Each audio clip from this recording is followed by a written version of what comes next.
नमस्कार दोस्तों, तो कैसे हैं आप लोग। तो आज हम लोग करने वाले हैं सेट 1 हिंदी का करने वाले हैं। ठीक है, सेट 1 हिंदी का करने वाले जो है कोडरमा डिस्ट्रिक्ट के द्वारा जो मॉडल क्वेश्चन पेपर जारी किया गया है उसी का करने वाले हैं सेट 1। ठीक है, हिंदी का। आप सिंपली से इससे पहले आपको ये करने से पहले यहाँ से यहाँ तक जो इसका संदर्भ लिखा हुआ यानी जो लिखा हुआ ये कहानी टाइप में ये पैसेज लिखा हुआ इसे पहले पढ़ लेना है। उसी के अंदर ये सब क्वेश्चन है। ठीक है, ये जो 4 क्वेश्चन है ये इसी के अंदर आएगा, तो पढ़ लेना। तो पहला का जो आपका होगा, गाछ वृक्ष का अर्थ होता है, गाछ वृक्ष का अर्थ होता है पेड़ पौधे। आप लोग यहाँ से पढ़िएगा, पता चल जाएगा। ठीक है, तो पहला का आंसर गा होगा। गाछ वृक्ष के क्या नहीं होते, तो गाछ वृक्ष के क्या नहीं होते, पत्ते तो होते हैं, फूल भी होते हैं, फल भी होते हैं, दांत नहीं होते। ठीक है, ऑप्शन नंबर खा सही होगा। दूसरा का ऑप्शन नंबर खा सही होगा ये। ठीक है, अब चलते तीसरा जो क्वेश्चन है वो बता रहा है, गाछ वृक्ष किसके द्वारा माटी से रसपान करते हैं। तो किसके द्वारा माटी से रसपान करते हैं, तो वो करते हैं जड़ के द्वारा।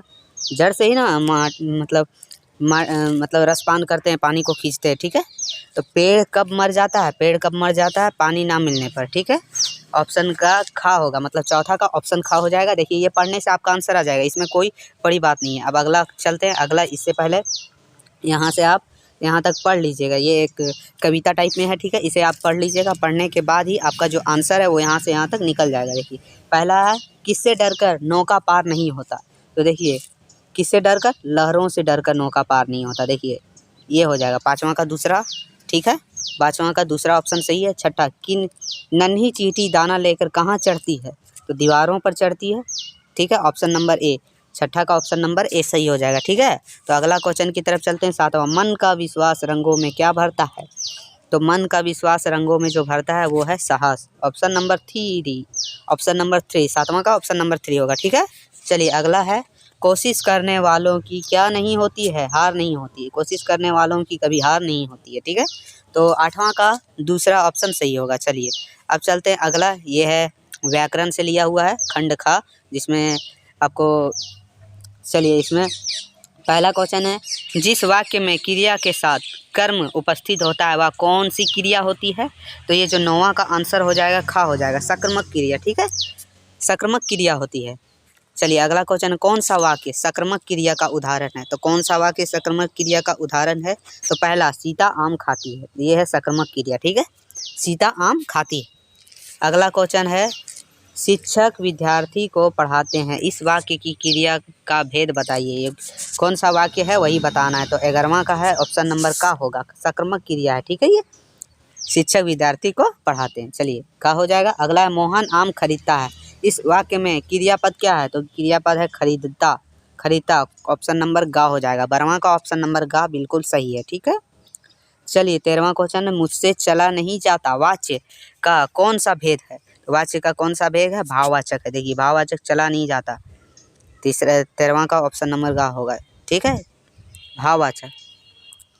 कर्तवाच्य वाक्य में क्रिया का लिंग और वचन के अनुसार होता है। तो किसके अनुसार होता है, तो 14वां का जो आंसर हो जाएगा का, यह कर्ता के अनुसार होता है। ठीक है, अब यहाँ से चला जाए, अब यहाँ से चला जाए इस वाक्य का उदाहरण है। तो क्या उदाहरण है ये, तो ये है मेरा 15वां क्वेश्चन का जो आंसर होगा वो होगा गा, भाववाच्य। ठीक है, भाववाच्य।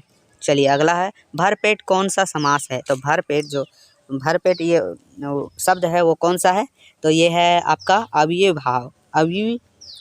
भाव समास। ठीक है, तत्पुरुष समास में पद प्रधान होते हैं। कौन सा पद प्रधान होते हैं, तो प्रथम पद, अंतिम पद।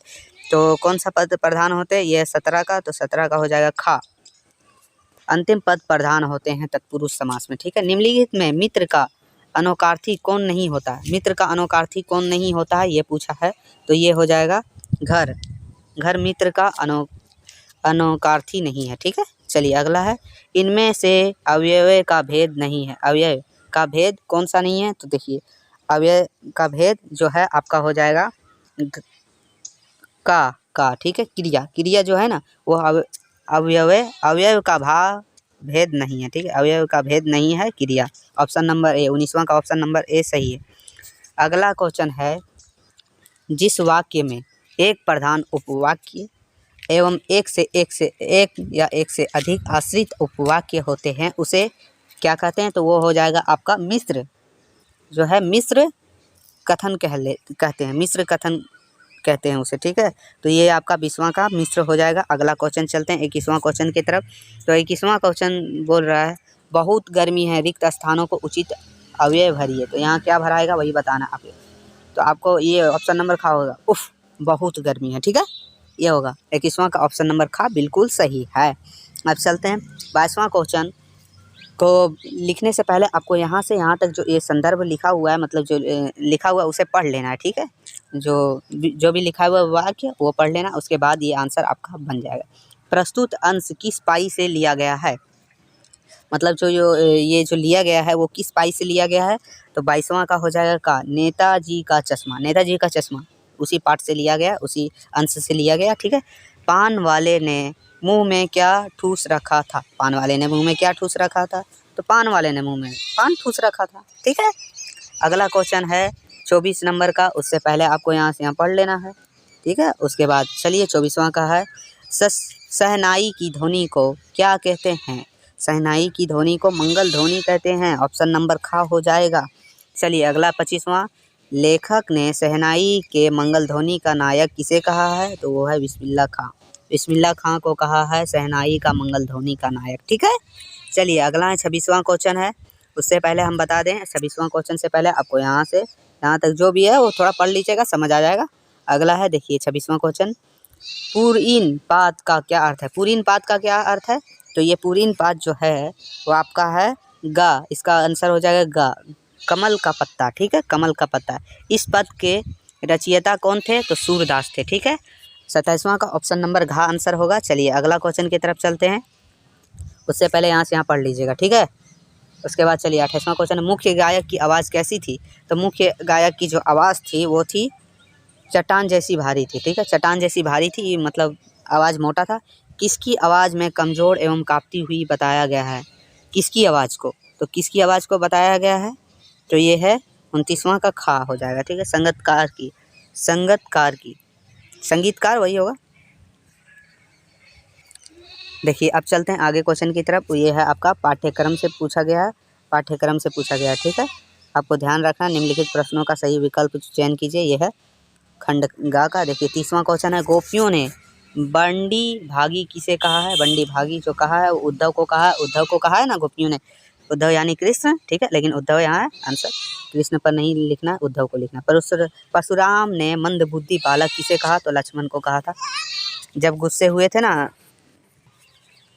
जब परशुराम जी गुस्से हुए तो मंद बुद्धि कहा था लक्ष्मण को, ठीक है।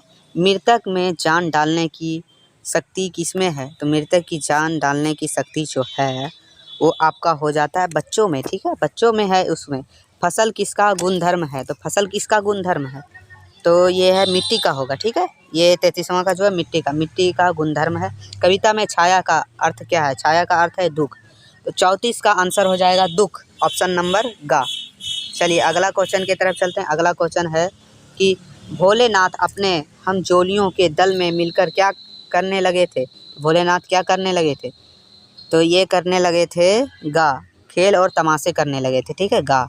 चलिए जॉर्ज पंचम की लौ कहाँ स्थित है। जॉर्ज पंचम की लौ कहाँ स्थित है। 36वां क्वेश्चन है, इसका आंसर हो जाएगा गा, खा हो जाएगा, ठीक है। 34वां का आंसर हो जाएगा, देखिए 34वां का जो आंसर है आपका वो हो जाएगा 36वां का खा, दिल्ली में है, ठीक है, दिल्ली में। गौतक का क्या अर्थ है। गौतक क्या है तो वही बताना है। गौतक जो है वो आपका गा हो जाएगा, इसका भी आंसर। पत्थर है, ठीक है, गौतक पत्थर है, ठीक है। फादर कामिल बुल्के हिंदी को किस रूप में देखना चाहते हैं। तो हिंदी को फादर बुल्के जो देखना चाहते हैं वो देखते हैं राष्ट्रभाषा के रूप में देखना चाहते हैं, ठीक है। लेखिका के पिता का स्वभाव कैसा था। तो लेखिका जो थे उसके पिता का स्वभाव कैसा था वही बता रहा है। तो उसका पिता का जो स्वभाव था वो जिद्दी था, ठीक है। और 39वां का ऑप्शन नंबर खा सही है। चलिए 40वां क्वेश्चन है, बाल गोविंद भगत किस कला में निपुण थे। किस कला में वो निपुण थे। तो वो संगीत में निपुण थे, ठीक है, ऑप्शन नंबर गा हो जाएगा। 40वां का ऑप्शन नंबर गा। तो आपका ये 40वां क्वेश्चन का करवा दिया गया है। इससे पहले मैंने सोशल साइंस मतलब सामाजिक विज्ञान और साइंस का भी करवा दिया, जिसका प्लेलिस्ट का लिंक आपको डिस्क्रिप्शन में मिल जाएगा, आप जाके देख सकते हैं। और वीडियो थोड़ा सा भी हेल्पफुल लगा हो चैनल को सब्सक्राइब करके बेल आइकन को दबाना ना भूले। फिर मिलते हैं आगे की वीडियो में, तब तक के लिए धन्यवाद।